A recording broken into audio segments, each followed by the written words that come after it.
Just ఇప్పుడే తమిళ sambar uncles తీసిన చెత్త రొట్ట దరిద్ర చండాల సినిమా న్యూడ్ చూసొచ్చారు మన టేడ్ పండితులు. భారతీయ సంస్కృతి పైన స్లో పాయిజన్ల వెస్ట్రన్ కల్చర్ని పశు ప్రవృత్తిని పెంచే విధంగా తీసిన సినిమా ఇది. ఇలాంటి సినిమాలు ఎంకరేజ్ చేస్తే రేపు సమాజం సంకనాగిపోతుంది. అసలు తాలికే విలువ లేదంట, ఇంకా దేనికుందిరా తలతిక్కనాయల్లారా అని అడుగుతున్నారు మన టేడ్ పండితులు. ఆర్య 2 నిన్ను కోరి సినిమాలని రోట్లో వేసి రుబ్బి సాంబార్ చేశారంతే. ఇక కథ విషయానికి వస్తే ఈ సినిమా చూసిన పాపానికి ఆ చండాలం గురించి చెప్పక తప్పదు. లాస్ట్లో 4 దెంగులు దెంగి దానికి ప్రాయశ్చిత్తం చేసుకుంటున్నారు మన టేడ్ పండితులు. ఇక కథ విషయానికి వస్తే శరత్ కుమార్ అంకుల్ పశుసంవర్ధక శాఖ మంత్రి, ఆయన కూతురే హీరోయిన్ అక్కయ్య. విచిత్రం ఏంటంటే పశుసంవర్ధక శాఖ మంత్రి అయిన శరత్ అంకుల్ మనిషిలా బిహేవ్ చేస్తే కూతురు మాత్రం పశువులా బిహేవ్ చేస్తుంది. శరత్ అంకుల్ చెల్లెలి కొడుకే ఈ ప్రదీప్ లంగనాథ్ అన్నయ్య. లంగనాథ్ అని ఎందుకన్నానో కాసేపు ఆగండి, మీకే తెలుస్తుంది. ఇద్దరు బావమరదళ్ళు, ఇద్దరు కలిసే పెరగడంతో హీరోయిన్ అక్కయ్యకి హీరో పైన ప్రేమ పొంగుతుంది. అది పొంగి కారిపోతుంటే తట్టుకోలేక హీరోకి లవ్ ప్రపోజ్ చేస్తుంది. కానీ హీరో రిజెక్ట్ చేస్తాడు. ఆ బాధ తట్టుకోలేక వల్ల ఏడ్చుకుంటూ హీరోకి దూరంగా ఫారెన్ వెళ్తుంది. అయితే ఈ బాధని అక్కడ ఇంకొకడు తీరుస్తాడు. అక్కడ ఇంకెవరితోనో తగులుకున్న తర్వాత హీరోకి లేస్తుంది. అదే మనస్సు లేవడం ఏంట్రా అని మీరు అనుకోవచ్చు. మనస్సుకి రెక్కలు వచ్చి పైకి లేస్తుందన్నమాట. ఇక వెంటనే నాకు లేచింది అంకుల్ అని శరత్ అంకుల్కి వెళ్ళి చెప్తాడు. వాళ్ళు కూడా వెంటనే పెళ్లి ఏర్పాట్లు చేస్తారు. అయితే తీరా పెళ్లి రోజు హీరో అన్నయ్య నచ్చలేదని, ఆల్రెడీ తనకి ఓదార్పు యాత్ర జరిగిందని హీరో అన్నయ్యకి చెప్తుంది. దీని చేతిలో పోయే కంటే ఇది పోతేనే పీడపోతుందని వాడినే చేసుకో, వెళ్ళి మీ నాన్నకి ఘనకార్యం గురించి చెప్పు అంటాడు. శరత్ అంకుల్కి చెప్తే ఈ పెళ్లి చేసుకోకుంటే నీ పీక మీద కాలేసి తొక్కుతా అంటాడు. ఇక చేసేదేం లేక పారిపోవడానికి ట్రై చేస్తుంది. అది కూడా వర్కౌట్ అవ్వదు. అయితే హీరోయిన్ అక్కయ్యని బాగా ఓదార్చినాడు హీరోకి ఒక సలహా ఇస్తాడు. నువ్వు పెళ్లి చేసుకో, తర్వాత మేము వేసుకుంటాం, అదే ఫ్లైట్ టికెట్ అని చెప్పి పెళ్లికి ఒప్పిస్తాడు. అక్కడ ఇంటర్వెల్. ఫస్ట్ హాఫ్ అంతా కూడా కామెడీ, లవ్, ఎమోషన్తో బాగుంటుంది సినిమా. ఎమోషన్ అండ్ కామెడీ బాగా వర్కౌట్ అయింది కూడా. చాలు ఈ మాత్రం ఉంటే అని పటపట పాప్కార్న్ మిలి మళ్ళీ థియేటర్లో కూర్చుంటాం.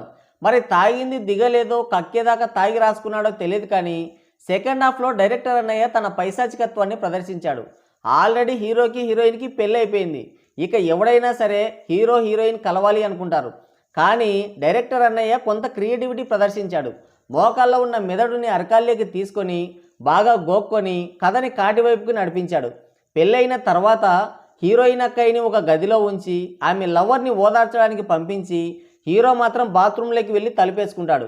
మరి అక్కడ ఏం చేశాడో చూపించలేదు, కానీ వీడు మాత్రం ఇక్కడ హీరోయిన్ని బాగా ఓదార్చుతాడు. కట్ చేస్తే వాడి ఓదార్పు యాత్ర మంచి ఫలితాలు అందుకొని అక్కయ్య నెలలు తప్పిపోతుంది. హీరో అన్నయ్య బాత్రూంలోకి వెళ్ళాడని తెలియక ఇది హీరో దండయాత్ర చేస్తేనే నెల తప్పింది అనుకుంటారంతా. సెకండ్ హాఫ్ అంతా ఈ దరిద్రమే. లాస్ట్కి ఒక పిల్లకాయని కూడా కనేస్తుంది. చాలాసేపు ఈ దరిద్రం మనం చూడలేమని గ్రహించి శరత్ అంకుల్కి నిజం తెలిసేలా చేస్తాడు డైరెక్టర్ అంకుల్. హీరోయిన్ అక్కయ్యని కాళ్ళతో తన్ని ఆ పిల్లోడిని చంపడానికి ప్రయత్నిస్తాడు. అది వర్కౌట్ కాక హాస్పిటల్లో జాయిన్ అవుతాడు. హీరో వచ్చి తనెందుకు బాత్రూంలోకి వెళ్లాల్సి వచ్చిందో క్లియర్గా చెప్తాడు. కన్విన్స్ అయిన శరత్ అంకుల్ నువ్వు శాశ్వతంగా బాత్రూమ్కి అంకితం అని చెప్పి కూతుర్ని ఆ ఓదార్పు యాత్ర చేసిన దగ్గరికి తీసుకుంటాడు. అక్కడితో ఆ దరిద్రానికి ఎండ్ కార్డ్ పడుతుంది. మనం కూడా లేచి బాత్రూంలోకి వెళ్ళి ఒక 10 నిమిషాల తర్వాత బయటకు వస్తాం. ఇది జరిగింది. ఇక సినిమా ఎలా ఉందంటే తాళిని, పెళ్లిని, బంధాలని, విలువలని అవమానించే విధంగా ఉంది. లాస్ట్లో శరత్ అంకుల్ హీరోని అడుగుతాడు, తాళికి విలువ లేదా అని. దానికి పనికిమాలినోడు తాళికి విలువ లేదు, దాని వెనుకున్న ఆమె ఫీలింగ్స్కి విలువ ఉంది అంటాడు.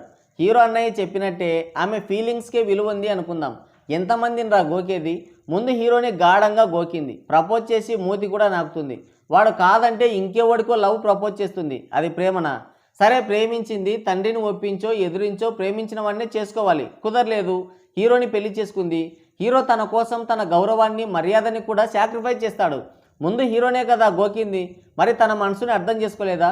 హీరోని పెళ్లి చేసుకొని ఇంకొకరితో సంసారం చేస్తుంది. దీన్ని సొసైటీ ఎలా తీసుకోవాలి? సమాజానికి వీళ్ళు ఏం మెసేజ్ ఇస్తున్నారు? తాళి కట్టి పెళ్లి చేసుకున్నాడు పెళ్ళాన్ని, లవర్ని ఒక గదిలో ఉంచి రగ్గు కప్పి వెళ్ళిపోతాడు. ఇదొక సినిమా.